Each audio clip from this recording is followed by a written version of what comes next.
گھروں کی چوریاں کون کرواتا ہے؟ ڈاکو کے پاس علم غیب ہے کیا کہ آپ بینک سے آج زیورات لائے ہیں، تمام پیسے لائے، لڑکیوں کے اور لڑکوں کی شادیاں ہیں، یہ جو آپ سمجھتے ہیں برتن دھو رہی ہے، جھاڑو لگا رہی، یہ مکمل سی آئی ڈی ہے ڈاکوؤں کی.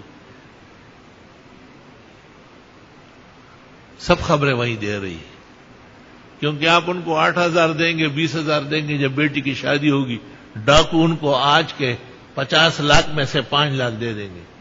اس کا کیا جاتا ہے؟ ہاتھ پیروں سے آپ باندھے جائیں گے، بے عزتی آپ کی ہوگی، سامان آپ کا جائے گا.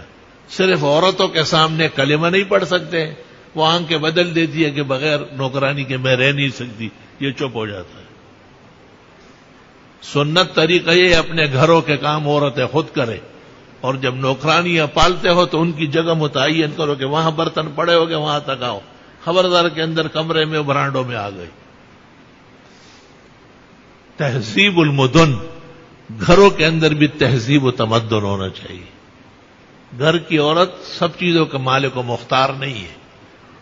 پیغمبر نے کہا اس کی عقل بھی کم ہے اور دین بھی کمزور ہے، نہایت نقصان پہنچائے گی. وہ ایک زمانے میں یہاں ہمارے علاقے میں ایک بہت بڑی ڈکیتی ہو گئی تھی. تھانیدار میرا دوست تھا، وہ لوگ بھی جاننے والے تھے، میں نے بھی اس پہ ناراضگی ظاہر کی کہ آپ علاقے کے تھانیدار ہیں، لوگوں کے یہاں ایسی خطرناک ڈکیتیاں پڑ رہی.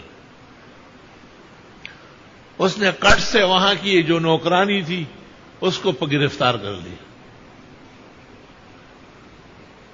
اور وہ لوگ میرے پاس آئے، مجھے کہا کہ ہم اس کے سامنے پیدا ہوئے، وہ ہماری ماں سے بھی بڑی ہے، ہماری نانی اور دادی سے بھی بڑی ہے، ہم کو چوری نہیں چاہیے، ہماری ماسی چھوڑ دے. میں نے تھانیدار کو کہا کہ ادھر آؤ. اس نے کہا میں جمعے میں آ رہا ہوں، کھانا ساتھ کھا لوں گا. میں نے اس کو قصہ سنایا، وہ ہنس رہا تھا. کھانا وانا کھا کے جب ساتھی کم ہو گئے، مجھے کہا ڈکیتی نکل آئی ہے اور اسی سے نکلوا دی،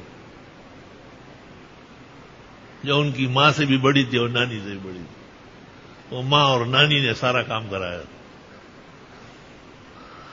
تو دیکھو وہاں سے تارے لگ رہی ہے. بی بی عائشہ ام المومنین صدیقہ بنت صدیق، ان سے بڑھ کر شریف عفیف پاک دامن نوکر چاکروں پر احسان کرنے والی دنیا میں کون آئے گی؟ اس کو بھی معاف نہیں فرمایا، اس کی موت کا باقاعدہ انتظام کر لیا، کسی طریقے سے یہ جلدی مر جائے. فَإِلَى اللَّهِ الْمُشْتَقِ.